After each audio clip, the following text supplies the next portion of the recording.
look at stuff, especially specific incidents, specific events in or around the fateful day, it just raises a lot of questions. Charlie Sheen has his own questions about 9/11, and Showbiz Tonight has obtained the explosive interview from the radio show of fringe journalist Alex Jones. Sheen normally gets laughs as the Bachelor on the hit CBS sitcom 2.5 Men. Wow. You're even better than a dog. But now, Sheen is courting controversy by questioning the official story on 9/11. We're not the conspiracy theorists on this particular issue, you know? It seems to me like, 19 amateurs with box cutters taking over 4 commercial airliners and hitting 75% of their targets. That feels like a conspiracy theory. So what exactly are Sheen's questions about 9/11?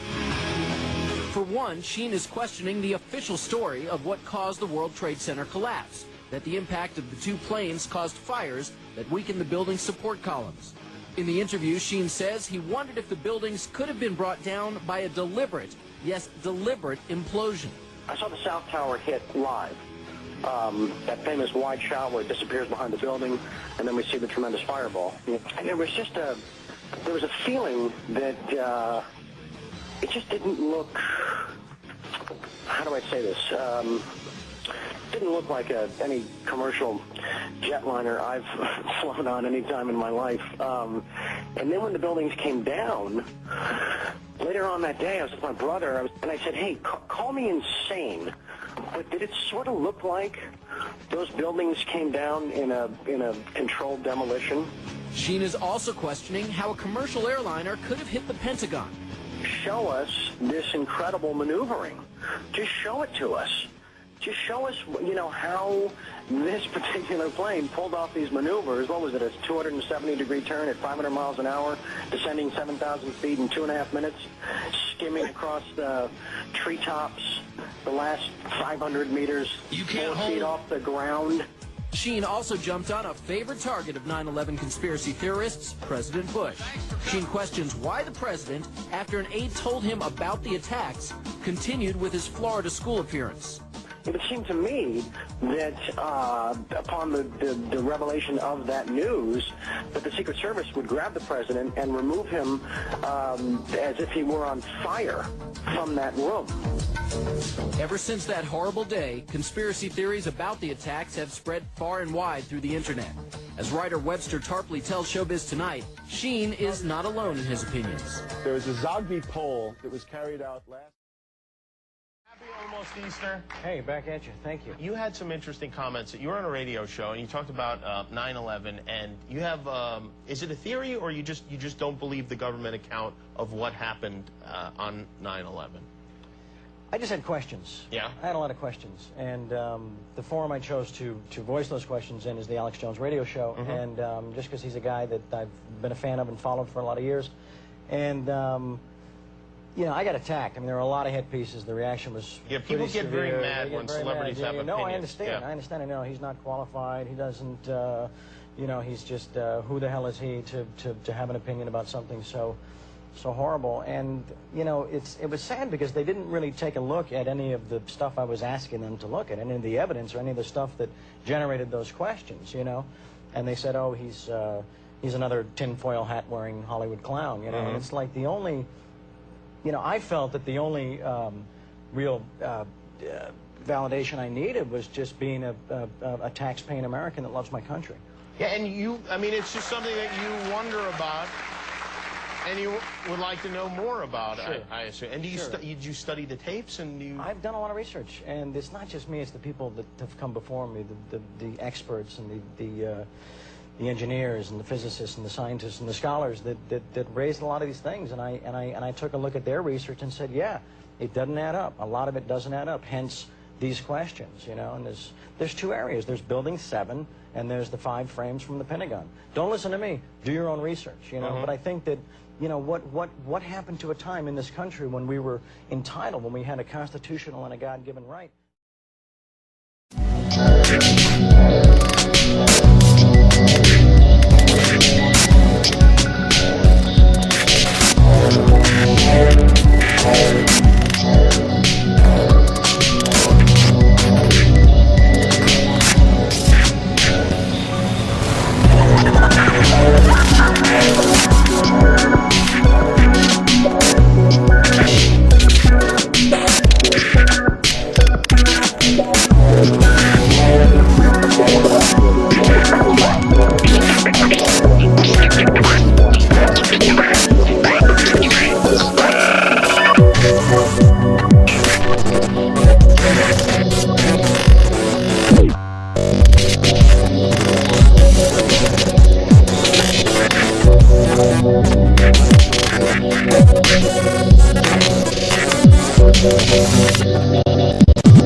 Higher calling.